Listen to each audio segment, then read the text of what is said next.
Heart Love XO, where romance meets Nihongo. Before that, if you love visual novel or Otome games, or if you want to learn Japanese with Otome games and experience some heart fluffy romance, I suggest you to subscribe to this channel and follow my Twitch because I live stream every Monday, Wednesday, and Sunday. Finally, my Winter Switch Otome review is done. And I hope by the end of this video, you'll have a clear idea of whether this game is for you or not. Well, this game is definitely for me though. But fun fact, at first, I didn't even want to play it. After seeing mixed or downright negative reviews on social media, I was convinced it wasn't worth my time. I kept thinking, why would anyone want to play this? I didn't want to. And I'll share my reasons in the general thoughts section because maybe you had the same doubts as I did. But then Elsh decided to challenge herself because there was this lingering feeling inside me, this curiosity, because the premise of the story sounded so interesting. So, here's the deal. In the city of Edo, incidents caused by monsters are becoming more frequent, leaving the townspeople uneasy and filled with discontent. To restore this, the Tokugawa shogunate, or shogunate, how do I pronounce this? But yeah, shogunate, established this Oniwaban, a group secretly tasked with cracking down on these monsters. Enter Susuno, a girl with a special power. She can see human emotions as strings around their necks. She is believed to hold the key to ending the monster attacks, because these creatures are actually born from human negative emotions. This Oniwaban approached Susuno and asked for her help, setting her on a journey that intertwines her fate with tears. The story follows Susuno and the non-human Oniwaban as they navigate life despite the fact that these beings lack human emotions. Yes, you heard that right. How would a love story unfold between a girl and someone without human emotions? That's exactly what intrigued me the most. And seeing human emotions as strings around their necks? How does that even work? Is it just me? Or does that sound incredibly interesting? So that's why I decided to give this game a chance and dive into the world of Winter Switch. Now, let me introduce you to the allies and share my impression of them. And this game is divided into three arcs, and each arc has two allies with their own common route. The first arc that I chose to play was Castletown because I really wanted to play Yuichi's route since he's voiced by my favorite voice actor. My first impression of Yuichi was great. I love his main personality and straightforward talk. It's so fun to watch. Even though he always says, what pain when we ask for something, he really cares and helps a lot. Yuichi loves to eat and he's so cute, especially when he's shoving all that dango into his mouth. Even animals love him. Of course, my favorite voice actor did not disappoint. I love Yuichi's dynamic relationship with the MC, and I was kinda curious to see how he will change from being blunt to being lovey-dovey with Susuno. And OMG, it did not disappoint at all. When they finally acknowledge their love for each other, it is so freaking cute. Seeing his blushing face is adorable. And their confession scene made me smile from ear to ear. It's one of my favorite scenes of all time. I love his romantic development with Susuno. It made my heart skip a beat. And when he finally laughs out loud and smiles, he's so freaking handsome. I want him to smile a lot more because his smile is so rare. When I saw it for the first time, I captured it fast. Best smile CG since ever. And this tension when we finally learned about Yuichi's past is so good. I love it a lot, and his sorrow end was so touching. Ugh, true love indeed. Overall, I enjoy Yuichi's route a lot, so I will give him an A rank. The next ally in this arc was Kuga. He's a kudere, calm, cool, and collected, and I would say his backstory didn't make a great impression on me because Kuga doesn't really actively participate in it for various reasons. I even think we spend more time with Yuichi throughout the route than with Kuga. However, the suspense and Kuga's role near the end of the chapter are so good. I love it. The romantic scenes are cute and sweet, and when he finally blush, it's adorable. I really praise the voice actor because he does an amazing job portraying Kuga. Overall, I would give Kuga a B rank. Next arc was Samurai Town. In Samurai Town, the allies are really protective, especially Tomonari. He constantly reassures Susuno, saying things like, it's going to be okay, even if you make mistake, we'll help you. I noticed there's a difference in how Susuno acts in each arc, and in this one, probably because the two boys, especially Tomonari, are so protective, Suzuno mainly helps from the sidelines, praying for their safety during battles. This contrasts with the Castletown arc, where Susuno fights alongside the allies. Personally, I prefer the common root story that takes place in Castletown. Okay, so after completing Yoichi's route, I decided to try Kunitaka Tojo because I wanted a change of pace, and Tojo seemed to fit this type.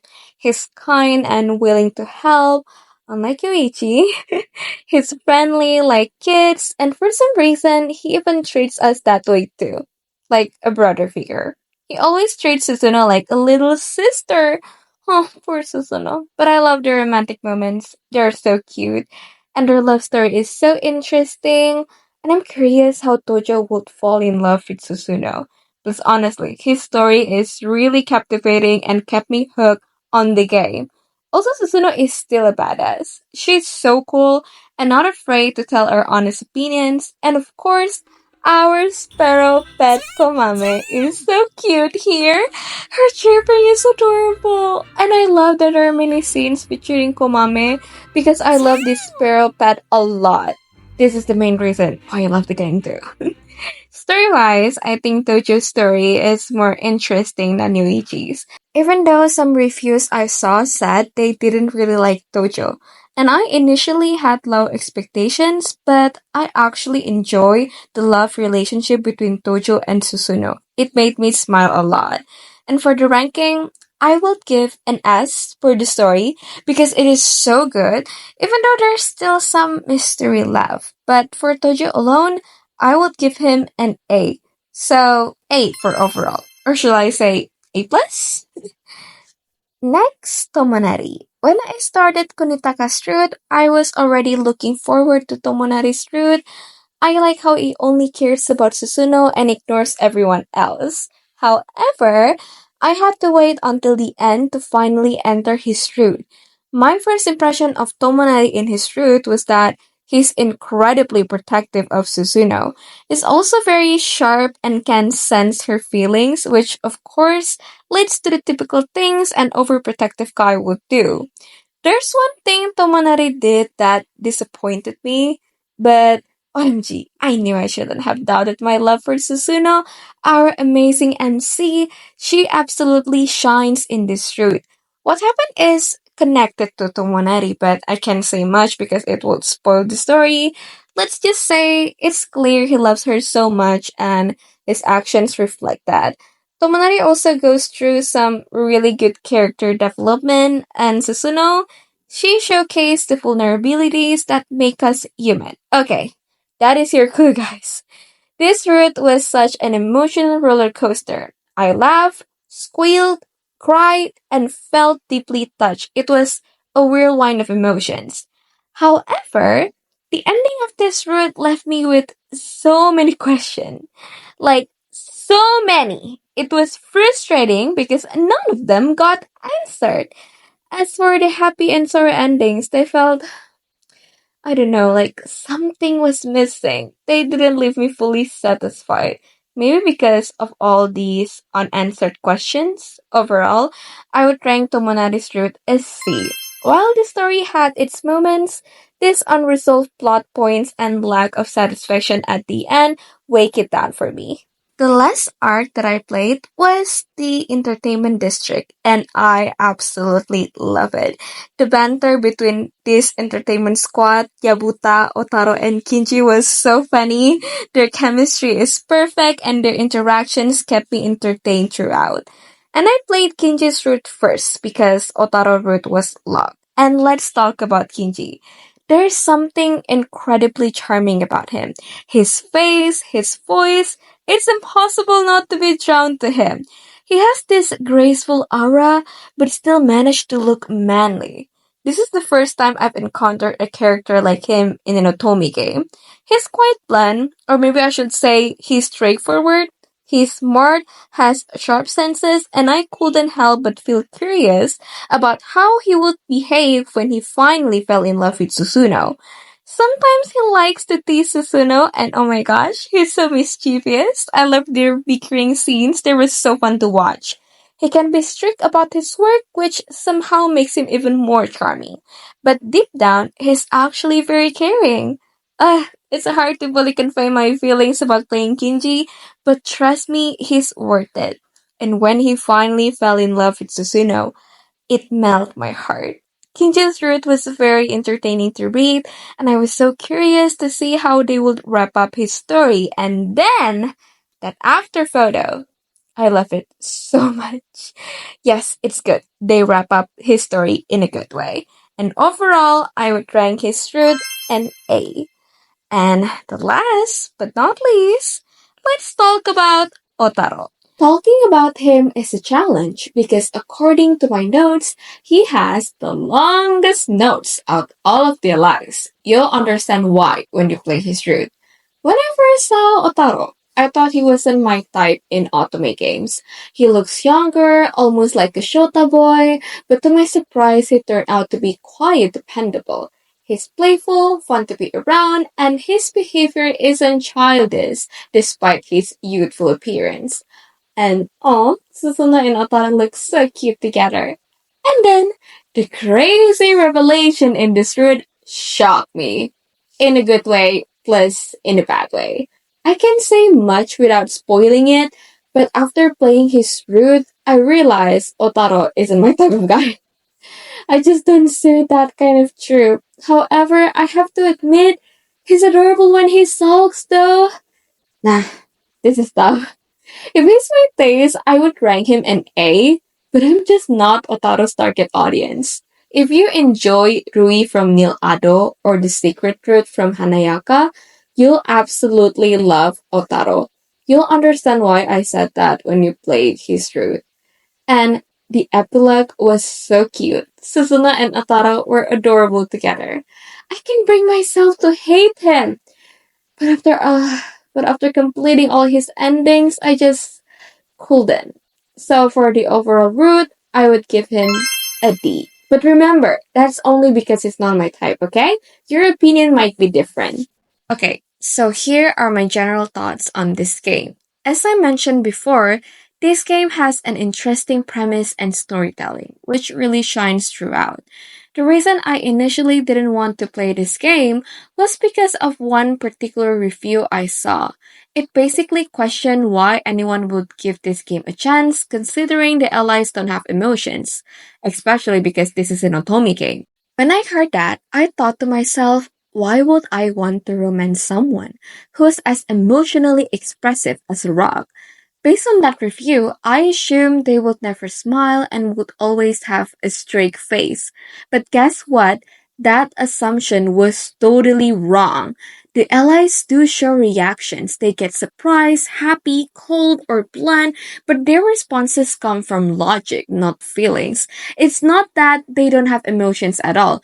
Their emotions are sealed, and there's a reason behind it. And honestly, it makes sense. For me, this concept was super interesting, and I became curious about how they would fall in love and how their emotions would gradually develop. The game vibe leans heavily on mystery and fantasy, even though it's set in historical context. However, it's not based on real Japanese history, so keep that in mind. If you're a history fan who isn't into fantasy, this might not be the game for you. I love the dynamics between the MC and the allies, as well as the bromance among the characters. It's hilarious and heartwarming, especially with the cute little pet sparrow Komame. She's so freaking adorable. I wish they would make her as a plushie. I'm mad they didn't. So yeah, too bad. And now about the MC. She's amazing. She's timid but has this incredible fighting spirit and a never give up attitude. She's also straightforward and honest, which make her so likable. She even works hard to improve herself, like learning to fight so she can be useful. I didn't expect her to be this cool, but she's officially my favorite MC now. You've already seen her in my Otome rap. That's MC for sure. Surprisingly, this game also has a lot of CGs focusing on little details, which is refreshing to see. All the allies in the common route pique my interest, which is unusual for me. The game also has a beautiful soundtrack and UI that perfectly complements its theme. And the art, it's stunning. It's by the same artist who worked on Clock Zero. I haven't played that game yet, but now I'm excited to try it, and if you have played, let me know your impression in the comments. The pacing of this game reminded me a bit of Akatsuki no Yona during the Castletown arc, so if you like that anime, I think you will enjoy this game too. Honestly, playing Winter Switch felt like watching an anime. And let me just say this. If this game were ever adapted into an anime, I'm sure fans of historical fantasy romance will absolutely love it. Now, here's something unusual for me to say. The battles in this game actually hooked me. They were so satisfying to watch. I normally don't enjoy constant battles like in Mirushana, but Winter Switch handles them well. It balanced battle, comedy, and slow burn romance effectively despite the heavy plot. The battles reminded me of action scenes in anime like Demon Slayer kind of vibe, and the effects were so cool that I could vividly imagine the scenes in my mind. I also appreciate how each route has a unique conflict. It keeps things fresh and exciting, especially for players who get burnt out by repetitive Otome game stories. If you're someone who enjoys variety, this game is perfect for you. As a fan of historical fantasy romance anime, I love how this game conveyed the same emotional depth you would find in an anime. The execution of each route was well done and everything wrapped up nicely. Well, mostly. Because I like how each route left a little mysteries for us to uncover at first. It kept me curious, but after completing Tomonari's route, the second to last route that I played, remember this, I ended up with a lot of unanswered questions. By the time I finished the final route, which is Otaro, some of those questions were answered, but not all of them. So yeah, there are still lingering plot holes that frustrate me even after finishing the game. Despite that, Winter Switch is still my favorite Otome game. So, this game is for you if you love super fantasy games with a historical setting. You're curious about a sealed emotions non-human ex-human love story. You enjoy emotional and heartfelt slow burn romance, and you're okay with plot-heavy stories even if they are a bit draining after finishing its route. So I suggest you to just play it back to back with other games. This game might not be for you if you're not a fan of fantasy, especially super fantasy. You know what I mean, right? And you prefer stories based on real history, you love fast-paced romance with constant smoochy moments, and you're not into plot-heavy games. That's it, guys. So what is your final verdict? Do you think you would enjoy this game, or is it not for you? Let me know your impressions in the comments below, and if you know any games with a similar vibe, please share them too. And I will see you in the next video. Bye bye!